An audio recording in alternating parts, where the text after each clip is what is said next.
कावड़ लेवनी है, कावड़ लेने जाते हैं हरिद्वार तक, खासकर सावन के महीने में।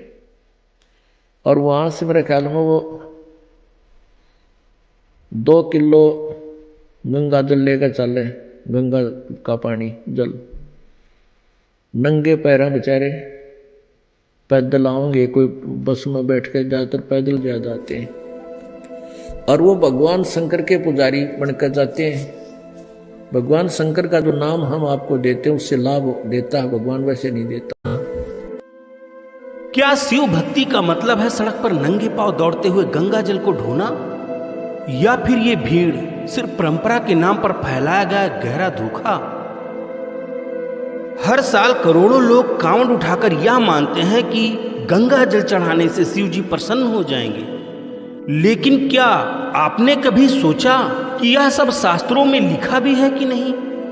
श्रीमद् भगवद गीता स्पष्ट करती है कि शास्त्र विरुद्ध भक्ति से ना सिद्धि मिलती है, ना सुख और ना मुक्ति। तो फिर आप क्या कर रहे हैं?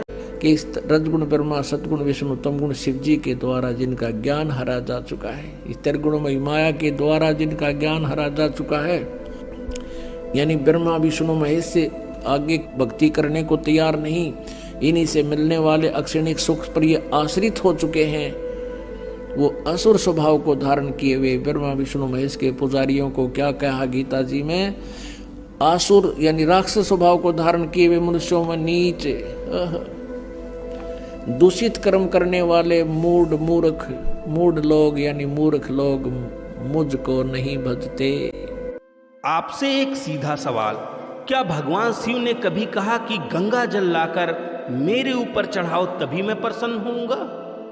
शास्त्रों में लिखा है कि शिव जी को प्रसन्न करने का एक मूल मंत्र है जो केवल एक तत्वदर्शी संत दे सकता है। गीता अध्याय 4 श्लोक 34 में साफ लिखा है कि हे अर्जुन, तत्वदर्शी ज्ञानी के पास जाकर उनसे तत्व ज्ञान प्राप्त करो।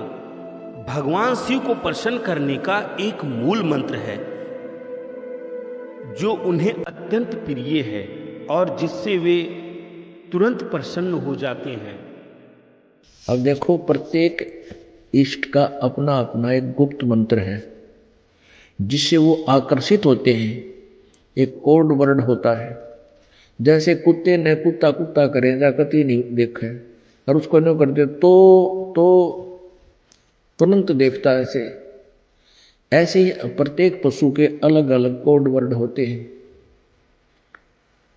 तो ऐसे ही इन भगवानों के भी ये कोड वर्ड हैं जो विशेष मंत्र हैं जिनसे ये तुरंत आकर्षित होते हैं। वो मंत्र यथार्थ मंत्र हैं जो हम आपको देते हैं। पृथ्वी ऊपर पग जो धारे, करोड़ जीव एक दिन में मारे। इसके विषय में संत रामपाल जी महाराज क्या कहते हैं, देखिए इस वीडियो को। इस सूक्ष्म वेद में लिखा है कि सावन के महीने में तो शहर को भी नहीं जाना चाहिए सुबह सुबह किसी टाइम भी, यानी जितना हो सके कम से कम सफर करें सावन के महीने में, क्योंकि सावन के महीने में इतने जीव जंतु सूक्ष्म उत्पन्न हो जाते हैं, कदम रखते ही कई मरते हैं। और उस सावन के महीने में यू कार ने नया काम शुरू करवा दिया कि वहां से पैदल चलो गंगा से हरिद्वार से और अपने अपने घर तक आओ। तो उसमें कितने जीवन के पैरा तलम रहे हैं वो सारे उनके बैंक अकाउंट में लिख दिए जाते हैं पाप में। और पैया गंगा जल लेकर आए वो बता भगवान शिव जी का उस गंगा जल का भूखा है और नाम लेते नहीं भगवान का, बम बम महादेव भी ना कहते बम बम बम बम।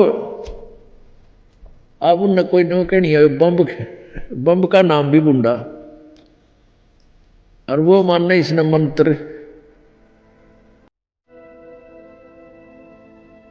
तत्काल में हमारे को सारे ये उल्टे पाठ पढ़वा रखे हैं और एक दूसरे ने कहेंगे ओ बोले चाल आगे ने, और बेबर ने कहेंगे ए बोली चाल आगे।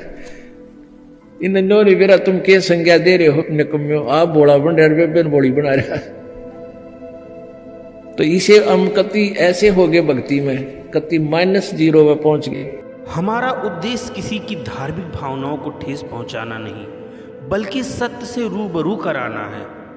इसलिए समाज को चाहिए कि भगवान शिव का असली मूल मंत्र प्राप्त करें, जिससे आपको सुख हो, आपके कार्य सिद्ध हो और आपकी गति हो।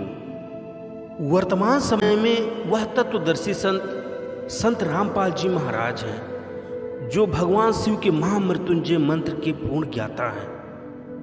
उनका सत्संग सुने और उनसे नाम दीक्षा लेकर अपना और अपने परिवार का कल्याण कराएं। यदि वीडियो अच्छी लगी हो तो वीडियो को लाइक करें, चैनल को सब्सक्राइब करें और ज़्यादा से ज़्यादा शेयर करें। हम ऐसी ही वीडियो आपके लिए लाते रहेंगे। तब तक के लिए दीजिए इजाज़त।